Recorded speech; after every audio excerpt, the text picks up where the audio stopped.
homemade whipped vanilla body butter. For today's recipe, you're gonna need some organic coconut oil and shea butter. And then we're gonna be using some of my vanilla extract and also some sunflower oil, but you can also use vitamin E if you have that, but I don't, so I'm using sunflower oil. Another optional ingredient is beeswax. Most time you buy it in pellets like this. I'm eyeballing this. I'm not really gonna measure any of my ingredients, and I would say I'm starting with a little bit more than a cup. And you can also half or even third this recipe. So you're gonna do a cup of coconut oil and a cup of the shea butter. So those are equal parts.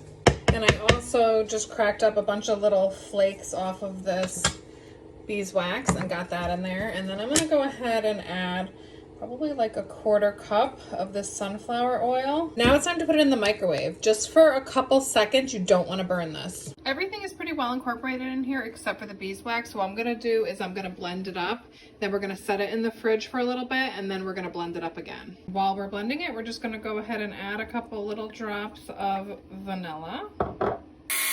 If you don't use the beeswax, you definitely don't have to blend it because everything will incorporate better. But I wanted the beeswax for the medicinal qualities because my hands are hurting a lot, and I'm actually going to blend it a little more because I can see it's still a little chunky. I've been doing a million projects since then, but it's got set up. So what we're going to do is get it blended again.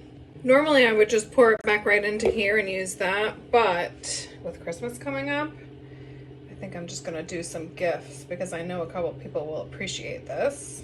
So cross some more things off your shopping list and make your own